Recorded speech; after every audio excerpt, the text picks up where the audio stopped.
हिंदुस्तान का कोई भी वजीर आजम आज तक वो नहीं कर सका जो वजीर आजम नरेंद्र मोदी ने करके दिखाया। आज मैं दावे से कह सकता हूं कि जम्मू कश्मीर में दफा 370 और 35A के हटने के बाद अमन आया है और सयाहत के साथ साथ सरमायाकारी भी हो रही है। ये थे वजीर दाखिला अमित शाह के अल्फाज।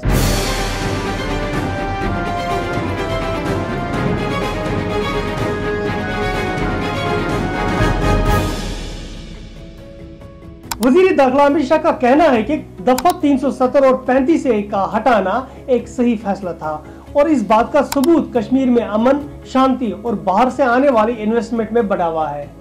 वजीर दाखिला ने इन बातों का इजहार आज हिंदुस्तान टाइम्स की एक समिट के दौरान किया। इन्होंने कहा 5 अगस्त 2019 तक कोई भी इस बात पर यकीन नहीं कर सकता था कि दफा 370 और 35A को हटाया जा सकता था और अब नरेंद्र मोदी की सरकार ने इसे मुमकिन करके दिखाया। शाह ने कहा कश्मीर अब अमन की तरफ बढ़ रहा है।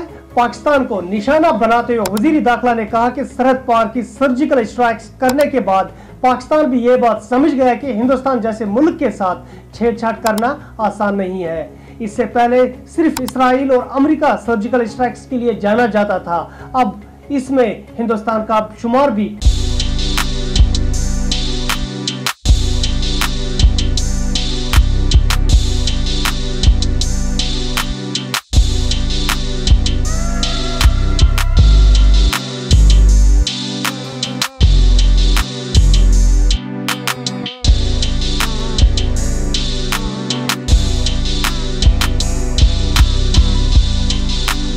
अमित शाह ने कहा हिंदुस्तान हमसाया ममालिक के साथ अमन चाहता है और वही हिंदुस्तान की सबसे बड़ी तरजीह है और इसकी मैसेज हमने खुलेआम इन सर्जिकल स्ट्राइक्स के जरिए पहुंचा दी। वहीं दूसरी जानिब वजीर दाखिला के मुताबिक कश्मीर में 2018 के बाद जंगजू मुंसलिक अटैक्स में नुमाया कमी आई है। राज्यसभा में एक सवाल के जवाब में minister of state home affairs Nityanand Roy ने कहा कि गुज़िश्ता 12 महीनों में कश्मीर में 165 जंगजू मारे गए और 14 को अरेस्ट किया गया, जबकि रवां साल में नवंबर तक सिर्फ 28 दरअंदाजी के वाकयात रोनमा हुए। नाजरीन, ये थी आज की हमारी कवर स्टोरी। इस तरह की मजीद खबरें देखने के लिए आप हमारे YouTube चैनल पर आ सकते हैं, हमारा Facebook पेज भी है, हमारा Instagram अकाउंट भी है और आप हमें ट्विटर पर भी फॉलो कर सकते हैं। अगर आप इस तरह की खबरें पढ़ना चाहते हैं तो हमारी वेबसाइट पर आकर आप ये खबरें पढ़ सकते हैं और हमारा पता है खबरुर्दू.com।